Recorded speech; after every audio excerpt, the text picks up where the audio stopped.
में स्वागत आपका। मैं हूं योगेंद्र। आप देख रहे हैं बड़ी खबर, और बड़ी खबर में हम बात करेंगे राजस्थान में सियासत, सियासी पारा और उसी के बीच बयानबाजी।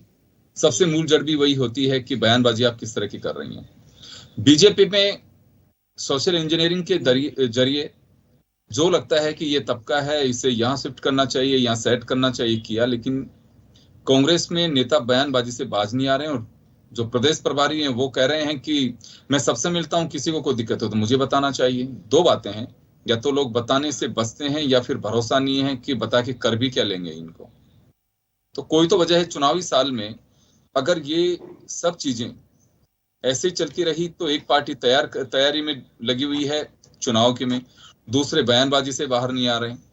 तो किस तरह से देखा जाए इसे? क्या वास्तव में कांग्रेस का कल्चर ये है, इन सब चीजों का कोई मायने नहीं रखती, को फर्क नहीं पड़ता? क्योंकि मैंने कांग्रेस के नेता से पूछा कि आपके यहाँ बयानबाजी सब कुछ चल रही है, और उधर आप लोग हथेलियां मल रहे हैं, और वो लोग प्रदेश अध्यक्ष पर भी बैठा दिया उन्होंने। तो ये सब कैजुअल कांग्रेस ऐसे ही चलती है, कोई खास फर्क नहीं पड़ता। जब चुनाव का वक्त आता है तो सब कुछ नॉर्मलाइज हो जाता है। चलिए, हमारे साथ इस मुद्दे पर चर्चा करने के लिए वर्षों तक राजनीति को बहुत नजदीक से रिपोर्टिंग के जरिए देखे ओम सैनी साहब हैं। हमारे साथ अर्चना शर्मा जी जुड़ रही हैं, दोनों वरिष्ठ पत्रकार हैं। और राजेंद्र आर्य जी कांग्रेस से हमारे साथ में। विशेष आग्रह पर इनको हमने बुलाया है क्योंकि जवाब तो इन्हीं को देना है।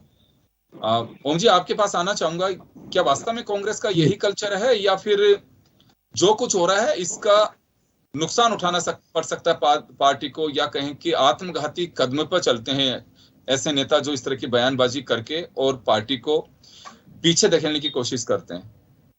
देखिए, तनातनी का सिलसिला तो कांग्रेस में आम है, वो सन 52 से लेके आज तक बरकरार है। लेकिन तनातनी के साथ साथ में जो अपनी पार्टी के लिए जो प्रतिबद्धता का सिलसिला था वो बड़ा स्ट्रांग था। तो लड़ भिड़ के भी सब एक जगह इकट्ठा होने की बात हो जाती थी।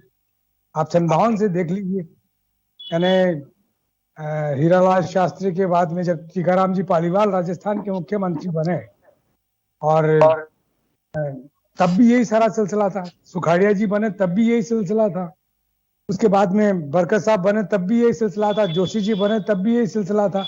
और अभी जब सब कुछ नया कर देने का सिलसिला हुआ कि साहब सब कुछ बदल दो और नौजवानों को आगे लाओ, वो राहुल गांधी जब आए तो उन्होंने जिस तरीके के नौजवान लाए, तो एक नौजवान तो ज्योतिदा राव आए थे, एक वो बंगाल को जो देख रहे थे वो आए थे, एक यूपी को देख रहे थे वो आए थे, और एक राजस्थान को जो देख रहे थे वो आए थे। तीन तो चले गए बीजेपी के अंदर। एक अपना एक सिलसिला रहा जो 2020 में सामने आया। तो काफी कोशिशों के बावजूद टेंशन वाला सिलसिला है, तनातनी वाला सिलसिला है।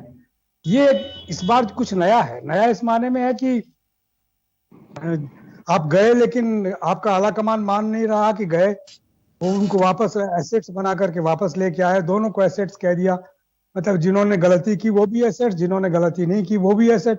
तो ये इससे टेंशन और बढ़ गया। और ऐसे लोग उनके साथ में जुड़ गए हैं जो अभी जैसे 2-3 दिन पहले ही जो भाषण दिए हैं और जो जुड़े हैं, उनकी हैसियत वो नहीं है, क्योंकि उनको हम लोग ठीक से जानते हैं कि वो कैसे और कौन लोग हैं, वो कब कैसे कैसे अपने अवसरवाद का और अपने कास्ट का इस्तेमाल करते रहे हैं। तो वो कांग्रेस में ये अब जरा नया सिलसिला है, और इसको देखते हुए मुझे नहीं लगता है कि रंधावा साहब के साथ में कोई दिक्कत तो नहीं होगी। इसलिए नहीं होगी कि जब तक मुख्यमंत्री अशोक गहलोत हैं तो वो सामाजिक समीकरण बिठाने में और नेताओं को जोड़ने में बड़े उस्ताद हैं। और मुझे लगा अभी जैसे 4 दिन पहले ही जब सचिन पायलट के लिए कुछ कहा गया तो उनका नहीं, वो बिल्कुल हमारे साथ, सब हमारे साथी हैं, ये है वो है। तो अब ये कहने से तो सब ठीक है, लेकिन जो अंदरूनी सिलसिला चलता है वो बड़ा खतरनाक होता है। मुझे ठीक से याद है कि जब राजेश पायलट दौसा से चुनाव लड़ रहे थे तो उस वक्त पंडित जी नाराज थे, नवल किशोर जी, और मैं इसको कवर करने के लिए उधर घूम रहा था कि क्या हालचाल है, क्योंकि हमें लग रहा था कि मीणों का और गुजरों का कॉम्बिनेशन अगर नहीं बैठा तो राजेश पायलट पराजित हो जाएंगे। इस तरह की बात सोच के हम चक्का लगा रहे थे, तो हमें पता लगा कि पंडित जी आगे जा रहे थे। उनका कि नहीं, इसको देना नहीं है। हमने कहा किसको नहीं देना है? तो समझ में आया कि राजेश पायलट को नहीं देना है। और मैंने कहा इतना सीनियर, इतना वरिष्ठ लीडर ऐसी भाषा बोल रहा, पकड़ लिया मैंने। मैं कहने नहीं, मैं तो यूं मजाक कर रहा था। लेकिन ये समझ लीजिए आप किस तरह की मजाकें बड़े सीरियसली चलती हैं कांग्रेस के अंदर, भारतीय जनता पार्टी के अंदर भी चलती रही हैं। और भारतीय जनता पार्टी का वो सिलसिला नहीं रहा जो हम लोगों ने एक जमाने में देखा। अब सिलसिला बिल्कुल बदल गया है। पहले तो डेमोक्रेसी का सिलसिला था, तो आप ललित किशोर जी की या भाबड़ा साहब की या भैरव सिंह जी का आप कुछ भी पकड़ सकते थे कि साहब आप क्या कह रहे हैं, आप क्या नहीं कह रहे हैं, अंदर यूं था सारा सिलसिला। अब वो सिलसिला ही नहीं, वहां तो बिल्कुल एक बिल्कुल लहर चलती है कि जो कुछ आला कमान ने कह दिया उसके बाद में उसी को दोहराते हैं सब लोग। तो वो तो इस तरीके से हैं। और यहाँ अभी तक सब समझ में आ रहा था कि राहुल गांधी के सेक्रीफाइसेस के बाद में, राहुल गांधी ने जिस तरह की यात्राएं की, उसके बाद में लगता था कि यहाँ से ऐसा कोई स्वर जाएगा नहीं। लेकिन अभी 24 घंटे पहले ही इस तरह का स्वर आया तो बड़ा आश्चर्यजनक लगा कि अभी भी लोग नहीं समझ रहे हैं कि जिस पार्टी में प्राण फूकने का सिलसिला राहुल गांधी ने किया है और जिसके तेवर को उसको सब समझ रहे हैं और सब जुड़ने की चेष्टा कर रहे हैं ना, इत्तेफाकियों के बावजूद सारे कांग्रेस को स्थापित। तो वो मुझे लग रहा है कि इसको तो लेकिन एक चीज मैं वापस लौटूंगा आपके पास में, मैं अर्चना जी आपके पास में आऊंगा। क्या लगता है अर्चना जी कि कांग्रेस की एकजुटता केवल राहुल गांधी का जब मुद्दा आता है तो दिखाई देती है, तब सारे डिफरेंसेस दूर और सब एक मंच पे दिखाई देते हैं, लेकिन राज्यों में जो डिफरेंसेस आते हैं वो राहुल गांधी सुलझा नहीं पाते हैं? पंजाब इनके हाथ से चला गया, दूसरे राज्यों में इस तरह से असेट्स बताने, जैसे ओम जी ने कहा कि असेट्स बता दिए जाते हैं, या तो समय रहते कुछ डिसीजन होना चाहिए या चुप किया जाना चाहिए कि अब किसी तरह के कोई डिफरेंसेज नहीं है। मैं यहाँ पे हाथ ऊंचे करवाए भारत जोड़ो यात्रा से पहले, लेकिन दिल ऊंचे नहीं हो पाए किसी के भी, और जिसका डाउट पहले से ही था कि हाथ केवल एक फोटो खिंचाने के लिए किए गए हैं ताकि सबको मैसेज जाए। केसी वेणुगोपाल मोहब्बत की दुकान पे आया नहीं कोई। केसी वेणुगोपाल कह करके गए कि कोई भी बयानबाजी करेगा, और ऊपर से एक देखिए बाकायदा एक आदेश जारी किया कि कांग्रेस में राजस्थान में कोई भी किसी तरह की कोई बयानबाजी करेगा तो सख्त कार्रवाई की जाएगी। वो मुझे लग रहा है कि सख्त शब्द जो लिखा हुआ था शायद उसको भी शर्म आती होगी कांग्रेस में जब लेटर जारी होते हैं उससे। तो क्या लगता है कि ये सब कुछ नॉर्मल है? पहले कभी देखिए एक इंटरनल डेमोक्रेटिक सिस्टम पार्टी में हुआ करता था, अब किसी पार्टी में नहीं। कोई दावा करे कि नहीं सब हमारे यहाँ चलता, बिल्कुल नहीं चलता। आप और मैं बहुत अच्छे से देख रहे हैं। तो ये सब चीजें क्या लगता है आपको? चुनावी साल में बयानबाजी, एक मंत्री कुछ कह देते हैं तो उसके काउंटर में दूसरे धड़े के मंत्री तुरंत उसमें लपकने की कोशिश करते हैं। सर इसमें कोई दो राय नहीं है कि अगर ये कहें कि कांग्रेस आज भी खेमेबाजी कांग्रेस में खत्म नहीं हुई है। नो मैटर बड़े बड़े दिग्गज आके चले गए, अजय माकन जी चले गए यहाँ पे सारी अपनी तमाम कोशिशों के बावजूद। उसके बाद में कुछ टाइम तक वो प्लेस वेकेंट रही, फिर रंधावा जी आए। लेकिन यानी ये सब लोगों के आने और जाने में चीजें कुछ भी चेंज नहीं हुई है। वहां पर अजय माकन जी से भी सिर्फ ये मिलता था तारीख पे तारीख, इस तारीख पे हो जाएगा समाधान, इस तारीख पे हो जाएगा समाधान। समाधान तो नहीं हुआ कि उन्होंने अपने आप ही अपने पेपर्स डाल दिए और हाथ जोड़ लिए कि नहीं भाई मेरे को नहीं करना। उसके बाद में अगर हम अभी देखें रंधावा जी के टाइम पर भी वही चल रहा है, बयानबाजी शुरू हो चुकी है। और आपको आपके मेरे ख्याल से 6 महीने में तो आचार संहिता लगने वाली है और आपके 7-8 महीने में आपके इलेक्शंस है।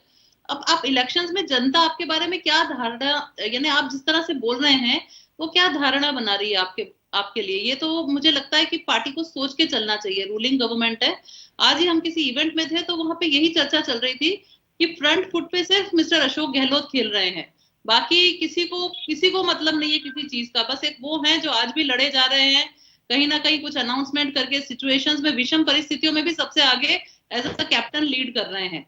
और दूसरी बात जो लगी कि हाँ वाकई राहुल गांधी के टाइम पे पार्टी एक क्यों होती है, स्टेट्स में पार्टी क्यों नहीं यूनाइटेड फ्रंट से लड़ पा रही है? तो इसमें मुझे लगता है कहीं ना कहीं हाईकमांड भी कुछ चीजों को इग्नोर कर रहे हैं। अगर आप हाईकमांड है, लीडरशिप आपके पास है, हाईकमांड मतलब पूरा कमांड आपके पास है। अब अगर कोई यहाँ पर कुछ गलती करता है तो डिसिप्लिन, तो मुझे लगता है स्कूल में बच्चों के LKG KG क्लासेस में भी डिसिप्लिनरी क्लासेस होती हैं। तो क्यों यहाँ पर चीजों को इग्नोर किया जाता है? या तो आप बोलो नहीं, प्रॉमिस नहीं करो। प्रॉमिस कर रहे हो तो हर किसी के अंदर एक वो होता है ना कि एक होप जल जाती है कि हाँ ठीक है हमारे फेवर में कुछ आ सकता है। कि अगर आपने उस टाइम पर बोला था कि इनके अगेंस्ट डिसिप्लिनरी कमिटी बिठा दी और बोला कि 3 नेताओं के अगेंस्ट कार्रवाई होगी, उसके बाद आगे क्या हुआ किसी को नहीं पता है। देखिए जनता जनार्दन आज के टाइम पर बहुत स्मार्ट हो गई है, हर चीज समझती है। तो आप ऐसे अनाउंसमेंट्स ना करें जिससे पार्टी में और कुछ नहीं तो एक कड़वाहट बढ़े आपस में। या तो आप बोलते ही नहीं बोलते सब चीजें नॉर्मल है, हम लोग भी उसको अपने हिसाब से देख लेंगे, सब चीजें नॉर्मल है, कोई इशू नहीं है, तो बात वही खत्म हो गई होती। तो आपने आस भी क्रिएट कर दी, आस क्रिएट कर दी तो लीडर्स के अंदर आस जगी, लीडर्स के अंदर आस जगी तो उन्होंने बयानबाजी शुरू की, उन्होंने कुछ बोला, दूसरे खेमे से कुछ आया, तो ये तो साइकिल अपने आप में चलती जा रही है, इसका फिर कहीं पर भी फुल स्टॉप हो नहीं रहा है। तो और राहुल गांधी की बात हो तो राहुल गांधी भी आकर प्रॉमिसेस तो सबके साथ करके गए, इधर से ये भी हो रहा है, दोनों के हाथ बड़े अच्छे से उठवा दिए, और वो एक बार नहीं, वो जब से सरकार फॉर्म हुई है तब से वो यूनाइटेड कलर्स ऑफ राजस्थान सबकी बिल्कुल हैंड्स अप करते हुए पिक्चर है, तब से लेकर आप देखिए कि यानी वो ऊपर से एफर्ट्स लिए जा रहे हैं, लेकिन अंडरग्राउंड में जो काम नहीं हो रहा है, ग्राउंड लेवल पे काम नहीं हो रहा है, उससे क्या हो रहा है, दरारें बढ़ रही हैं। मैं एक चीज में रोकना चाहूंगा, और मैं एक छोटा सा सवाल मैं ओम जी के पास में जाना चाहूंगा। मेरे को बहुत अच्छे से ध्यान है कि जितने भी पार्टियों में, राजनीतिक रैलियों में और इस तरह की चीजें जब होती हैं, जितनी बार भी हाथ ऊंचे होते मैंने देखे हैं, वो फील्डिंग कभी जमी नहीं पाई। मुझे अच्छे से ध्यान है कि चौधरी देवीलाल उप प्रधानमंत्री हुआ करते थे और अलवर के तिजारा में बड़ी रैली थी और वहां पे तमाम नेता आए थे और बाद में पता लगा 1 महीने बाद ही सब लोग बिखर गए। तो हाथ का तो मुझे लगता है कि भारत की राजनीति में कुछ सुकून ठीक है नहीं। ये मैं कई बार ये तस्वीर देखता हूँ, अगर कुछ करना ही है तो हाथ ऊंचे कराने की आवश्यकता नहीं होती है, हाथ का तो अंदाजा लग जाता है कि हाथ किस दिशा में जा रहा है। योगेंद्र जी, ये संकेत है कि आला कमान कमजोर है, इसलिए कहना चाहता हूँ जब हाथ मिलवाने के आदेश आने चाहिए। देखिए, आला कमान मजबूत होता है तो एग्जैक्टली क्योंकि वो जनता में मैसेज देने की कोशिश तो की जाती है, लेकिन जनता समझ जाती है लोग। अब मैं राजस्थान के संदर्भ में बोलना चाहता हूं कि सचिन पायलट को आपने प्रदेश अध्यक्ष बनाया, नौजवान को बनाया आपने। सचिन पायलट के साथ में अजय माकन आए और पांडे जी की उन्होंने शिकायत की, सचिन पायलट ने पांडे जी को हटा दिया। अजय माकन आए, अजय माकन ने जो गुल खिलाया हम सब जानते हैं, उनको हटाया। और उसके बाद में जो दोस्ती का सिलसिला किया, तो आप एक आदमी जिसका इतना लंबा इतिहास और जिसको आप राष्ट्रीय अध्यक्ष बनाने की बात कर रहे थे, उसके बाद में एक नौजवान जिसके पिताजी को तो एक्सपीरियंस था, लेकिन जिसको पता नहीं है कि सामाजिक समीकरण कैसे बनते हैं और किस तरीके से हैसियत हासिल की जाती है, उसको आपने बराबर का एसेट बता दिया। तो ये आला कमान का ही की वजह से टेंशन हुआ ना। आपने अगर तय कर लिया होता कि 2020 की अगर गलती है उसकी माफी मांगो, पहले अंदर आ जाओ सब, वो माफी मांगी नहीं। उसके बाद में जो उसके बाद में चालें चली अजय माकन साहब ने, तो उसके लिए 3 जो ये खलनायक बताया जिनको, और जिनको पार्टी से निकालने की डिमांड, उसको हवा देने लगे। ये सब समझ में आता है कि क्या हो रहा है। ये तो मालूम है निश्चित रूप से कि वहां पर एक लाइन का प्रस्ताव होता कि सचिन पायलट को मुख्यमंत्री बना दो, इनको ये कर दो। ये सब बातें समझते हैं जो लोग अनुभवी हैं, जो राजनीति कर रहे हैं, तो उनके बीच में इस तरह के खेल नहीं खेलने चाहिए। तो वही बात है। तो क्या लगता है आपको, क्योंकि बीजेपी में डिसीजन हुए जा रहे हैं 2023 के चुनाव को लेकर के, या हो नहीं रहे, या तो इन दोनों को, ये तो चाहे कोई कितना भी कहे, लेकिन आज हमें भी लगता था कि 2 दिन पहले अशोक गहलोत ने एक मंच से कहा कि वो हमारे पार्टी के असेट हैं और हमारे बीच में ऐसी कोई बात नहीं है, लेकिन अगले दिन ही एक 2 कैबिनेट मंत्री इन दावों की हवा निकाल देते हैं। तो अर्चना जी, लगता नहीं है कि इन तमाम चीजों को लेकर के, और सब कुछ नॉर्मल नहीं है, चुनावी साल है, हम फिक्र नहीं कर रहे हैं, हम तो तस्वीर दिखाने की कोशिश कर रहे हैं कि चल क्या रहा है। तो पिछले 4 साल से मैं तो आज किसी को यही बोल रही थी कि हम तो 4 साल से सिर्फ यही लिखे जा रहे हैं कि कुछ भी नॉर्मल नहीं है, all is not well in Rajasthan Congress. हर बार यही जा रहा है जब से सरकार बनी है।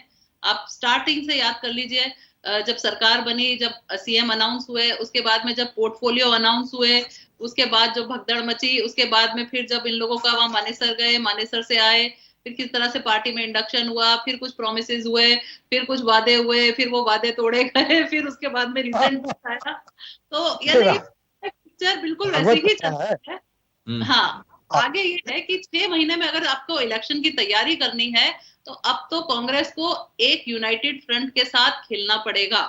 अगर अभी भी नहीं खेला तो पंजाब वाला ही हश्र होगा यहाँ पर भी, क्योंकि ये बात आप बिल्कुल सही कह रहे हो कि उस तरफ से जो बीजेपी जिस तरह से डिसीजंस पे डिसीजंस लेती जा रही है, अपनी सोशल इंजीनियरिंग के उससे वो अपने अलग अलग कास्ट को भी लेकर चल रही है, वहां पर मुझे लगता है यहाँ पर इस तरह के जो समीकरण बन रहे हैं, उसको मुझे लगता है हाईकमांड को इस टाइम हाईकमांड जैसा एक्ट करना चाहिए।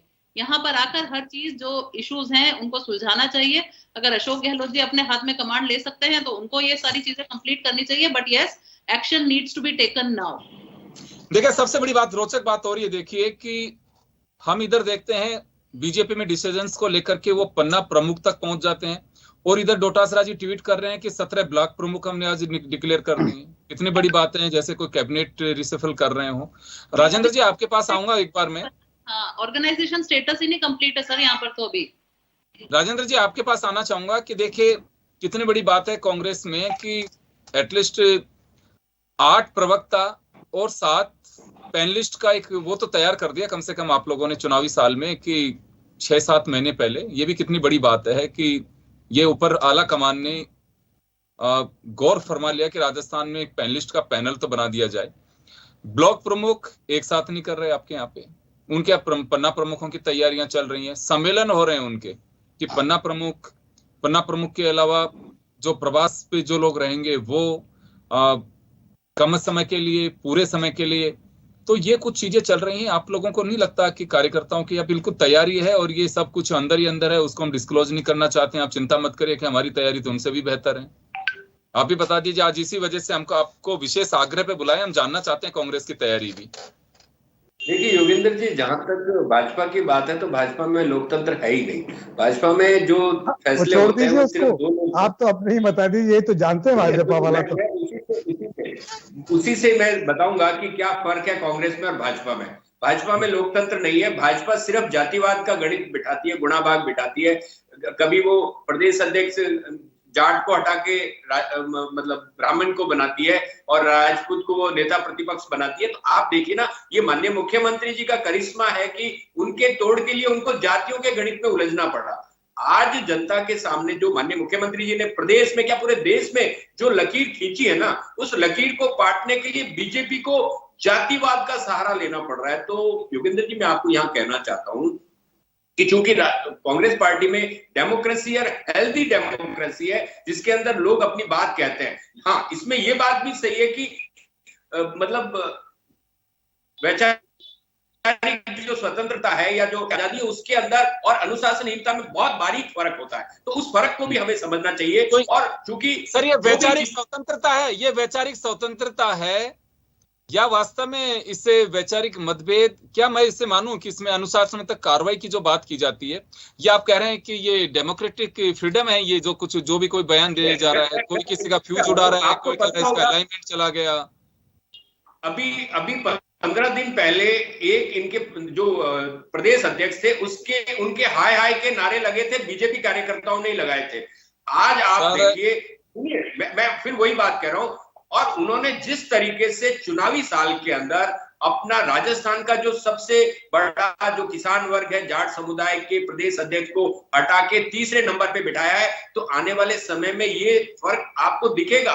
और ये बौखलाहट है। और बीजेपी में पद कैसे मिलते हैं, प्रदेश अध्यक्ष कैसे बने सीपी जोशी जी ने मतलब लोकसभा के अंदर कहा था कि प्रधानमंत्री मोदी राम है और ये जो हमारी सर आप कहां लेकर के जा रहे हैं? मैं बात कांग्रेस की कर रहा हूं, समय कम है सर। सिर्फ आप तो कांग्रेस की बात बताइए कि तैयारी पूरी है कि आप लोगों की जो चल रहा है उस हिसाब से सब बेहतर है। कांग्रेस के अंदर जो बात कर रहे हैं तो वो बात अगर भाजपा के खेमेबाजी की करेंगे तो वो बात बहुत दूर तक जाएगी। हम उसमें नहीं, हम अपने अच्छे कामों के साथ में 2023 के अंदर विकास के एजेंडे के साथ जा रहे हैं। और जिस तरह साहब ने एक बात कही, आपने सुना नहीं, ओम सैनी से एक बात कही कि उनके यहाँ लीडरशिप जो है वो जैसे भी उसमें है वो लीडरशिप मजबूत है, आपके यहाँ आला कमान डिसीजन नहीं कर पाते हैं, कमजोर है, इसी वजह से कोई कुछ नहीं कहे जा रहा है।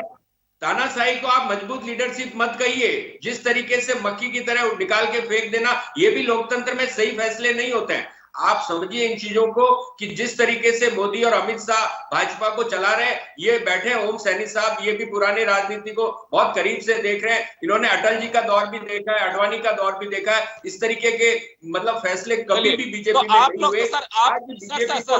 राजेंद्र जी, आप लोगों की संभावनाएं तो बीजेपी में क्या निकल के आएगा उसी पर टिकी हुई है। कांग्रेस की 30 सेकंड का वक्त आपके पास में, तो बता दीजिए कांग्रेस की तैयारी क्या है। योगेंद्र जी, हमारी तैयारी मैंने बताया ना, 2000 यूनिट किसानों के लिए बिजली फ्री, 100 यूनिट आम उपभोक्ताओं के लिए फ्री, 87% उपभोक्ताओं का बिल जीरो आएगा 1 अप्रैल के बाद, 1000 रुपए मिनिमम जो सामाजिक सुरक्षा की पेंशन है। आप देखिए ना, 500 रुपए का उज्ज्वला का सिलेंडर, उज्ज्वला की योजना केंद्र सरकार की है, लेकिन उज्ज्वला की योजना संगठन की बात कर रहे हैं, वो संगठन इनको धरातल में लेके कौन जाएगा? सवाल आज आपके चैनल पे बैठ के मैं लेके जा रहा हूं, तमाम लोग लेके जा रहे हैं। हम पूरे, आपने देखा होगा, हमने कश्मीर से कन्याकुमारी तक पूरे देश को नाप दिया। आज समस्या ये है कि वो तो हम ही कह रहे हैं, आप राजेंद्र जी अभी भी नहीं समझ रहे हैं। हम कह रहे हैं ये तो राहुल गांधी के मुद्दे पर सब कांग्रेसी एकजुट हैं, लेकिन दूसरे मुद्दों की बात कर रहे हैं हम। तो राहुल गांधी के मामले में तो है ही नहीं कोई बात। राहुल गांधी के मामले का अंदाजा आप लगा सकते हैं कि पूरी कांग्रेस सूरत जा सकती है, दिल्ली जा सकती है, और भी कहीं जाना पड़ेगा तो वहां भी चले जाएंगे। बाकी लोगों की बात, खड़गे के लिए भी नहीं जाओगे आप लोग, खड़गे के लिए भी नहीं जाओगे। ना कि इस देश का, योगेंद्र जी, इस देश के अंदर जो मोदी का तिलिस्म है या जो करिश्मा है उसको तोड़ने का काम राहुल गांधी ने ही किया है। कश्मीर से कन्याकुमारी तक की जो 3700 किलोमीटर की यात्रा है वो तिलिस्म टूटा है। जनता पूछने लगी है कि क्या हो गया कि आज आपने जो वादे किए थे 2014 हम लोग मोदी की तारीफ नहीं कर रहे हैं ना राहुल गांधी की बुराई कर रहे हैं। साथ में कांग्रेस पार्टी जाएगी। हम राहुल गांधी की बुराई नहीं कर रहे हैं, मोदी की तारीफ नहीं कर रहे हैं। मैं तो आप लोग अब तो सच्चाई जनता जान चुकी है। विपक्ष जो कभी भी कांग्रेस का साथ नहीं देता, आज कांग्रेस के सुर में सुर मिलाता है। चाहे मोदी जी की डिग्री की बात हो, चाहे अडानी के साथ संबंधों की बात हो, चाहे देश की बधाई। मैं माफी चाहूंगा राजेंद्र जी, समय हो चुका है, मैं माफी चाहूंगा, मैं रोकना चाहूंगा मैं यहाँ पे। तो चले, बड़ी खबर में हमने चर्चा की है कि संगठनात्मक स्थिति की दोनों ही पार्टियों की एक हमने थोड़ा सा दिया, और हमारे जो विश्लेषक हैं वो अपने नजरिए से देख रहे थे कि कांग्रेस को अगर कोई डिसीजन करने, हम सिर्फ ये कह रहे हैं कि लीडरशिप अशोक गहलोत की रखनी है, कंटिन्यू करिए, और पायलट खेमे से अगर कोई बात निकल के आती है तो उन्हें शांत करिए। तब मुझे लगता है कि और खेमेबाजी इसी तरह से चलेगी, और इसी कवायद के बीच अगर कांग्रेस 2023 को फतेह करने के लिए रास्ते ढूंढ रही है, तो जैसे अर्चना जी ने कहा कि वो थोड़ा मुश्किल होगा, वो पंजाब से कुछ सीखना चाहिए, और नहीं सीखेंगे तो स्थिति आपके सामने आ सकती है। लेकिन ये 2023 है। हालांकि मजे खिलाड़ी मुख्यमंत्री अशोक गहलोत हैं, उन्होंने कुछ न कुछ रणनीति बना रखी होगी, कैसे किसको साधना है और कैसे आगे बढ़ना है, वो उनकी सोच है। लेकिन अभी पब्लिक डोमेन में जो चर्चा चल रही थी उसको लेकर के हमने चर्चा की है। और बहुत बहुत शुक्रिया आप सभी का। बड़ी खबर में इतना ही, दीजिए इजाजत, नमस्कार।